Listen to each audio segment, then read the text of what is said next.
Hi hello ನಮಸ್ಕಾರ ಸ್ನೇಹಿತರೆ.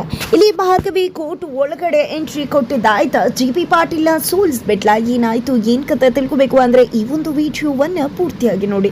ಇಲ್ಲಿ ಜಿ ಪಿ ಪಾಟೀಲ್ ಭಾರ್ಗವಿ ಕೋರ್ಟ್ಗೆ ಬರ್ತಿರುವ ಹಾಗೆ ನೋಡ್ಕೊಂಡಿದ್ದಾರೆ. ಈ ಕಡೆ ಬೃಂದಾ ಕೂಡ ಪ್ಲಾನ್ ಮಾಡಿದ್ದೆ ಅಮ್ಮನನ್ನ ಕಿಡ್ಡಾಗೆ ಬೀಳಿಸಿ ಭಾರ್ಗವಿ ಕೋರ್ಟ್ಗೆ ಹೋಗ್ತಿರುವ ಹಾಗೆ ತಡಿತಾಳೆ.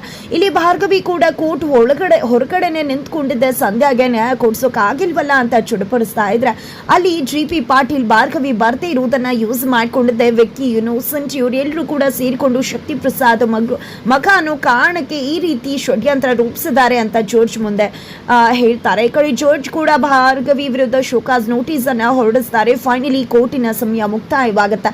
ಅರ್ಜುನ್ ಕೂಡ ಪೆನ್ ಡ್ರೈವ್ ಇಟ್ಕೊಂಡು ಭಾರ್ಗವಿಗೆ ಕೊಡಬೇಕು ಅಂತಾನೆ ಬರ್ತಾರೆ. ಬಟ್ ಅಲ್ಲಿ ಭಾರ್ಗವಿ ಅರ್ಜುನ್ ಕೈಗೆ ಸಿಗುವುದಿಲ್ಲ. ಅತ್ತ ಕಡೆ ಅರ್ಜುನ್ ಅನ್ನ ನೋಡಿದ್ದೆ ಜೆ ಪಿ ಪಾಟೀಲ್ ಕೋರ್ಟ್ ನಲ್ಲಿ ಶಾಕ್ ಆಗ್ತಾರೆ. ಬಟ್ ಇಲ್ಲಿ ತಾನು ಕಂಗ್ರ್ಯಾಚುಲೇಟ್ ಮಾಡೋಕ್ ಬಂದಿದ್ದೆ ಅಂತ ಅರ್ಜುನ್ ಸುಳ್ಳು ಹೇಳ್ತಾರೆ. ಇದರ ನಡುವೆ ಬೃಂದಾನೇ ತನ್ನನ್ನ ತಡೆದಿದ್ದು ಅನ್ನೋ ವಿಷಯ ಭಾರ್ಗವಿಗೆ ಗೊತ್ತಾಗತ್ತೆ. ಇಲ್ಲಿ ಭಾರ್ಗವಿ ಬೃಂದಾಗೆ ಚಾಲೆಂಜ್ ಮಾಡ್ತಾಳೆ, ನೀನು ಅನ್ನೋದು ಸಾಬೀತಾದ್ರೆ ನನ್ನ ಅನುಮಾನ ನಿಜ ಆದ್ರೆ ಖಂಡಿತ ನೀನು ನನ್ನ ಇನ್ನೊಂದು ಮುಖ ನೋಡ್ತೀಯ ಅಂತ ಹೇಳಿ ಆ ಕಡೆ ಜಿ ಪಿ ಪಾಟೀಲ್ ಕಾಲ್ ಮಾಡ್ತಿದ್ದಾಗೆ ಜಿ ಪಿ ಪಾಟೀಲ್ ಗ್ರಾಚಾರನ್ನು ಕೂಡ ಬಿಡಿಸ್ತಾಳೆ. ಆ ಕಡೆ ಜಿ ಪಿ ಪಾಟೀಲ್ ನೀನ್ ಕೋರ್ಟಿಗೆ ಬರ್ಲಿಲ್ಲ, ನಾನು ಗೆದ್ದೆ ನೀನ್ ಸೋತೆ ಅಂತಂದ್ರೆ ಇನ್ನೂ ಕೂಡ ಗೆಲುವು ಸೋಲು ನಿಶ್ಚಯವಾಗಿಲ್ಲ. ಇವತ್ತು ಬರ್ದೇ ಇರಬಹುದು, ಆದ್ರೆ ವಿಕ್ಕಿಗೆ ಇನ್ನೂ ಕೂಡ ಶಿಕ್ಷೆ ಕೊಡಿಸೋದು ಬಾಕಿ ಇದೆ.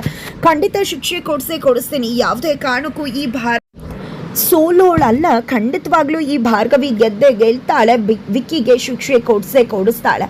ಖಂಡಿತ ಇವತ್ತು ಗೆದ್ದೆ ಅಂತ ಬೀಗ್ಬೇಕಾಗಿಲ್ಲ. ನೋಡ್ತಾ ಇರಿ, ನಿಮ್ಮ ಮುಂದೆ ನಾನು ಜಯಬೇರಿ ಬಾರಿಸ್ತೀನಿ ಅಂತ ಭಾರ್ಗವಿ ಜಿ ಪಿ ಪಾಟೀಲ್ಗೆ ಟಕ್ಕರ್ ಕೊಟ್ಟು ಚಾಲೆಂಜ್ ಮಾಡ್ತಿದ್ರ ನಿಜವಾಗ್ಲೂ ಅಲ್ಲಿ ಜಿ ಪಿ ಪಾಟೀಲ್ ಎದೆ ಢವ ಅಂತ ಬಡ್ಕೋತಾ ಇದೆ.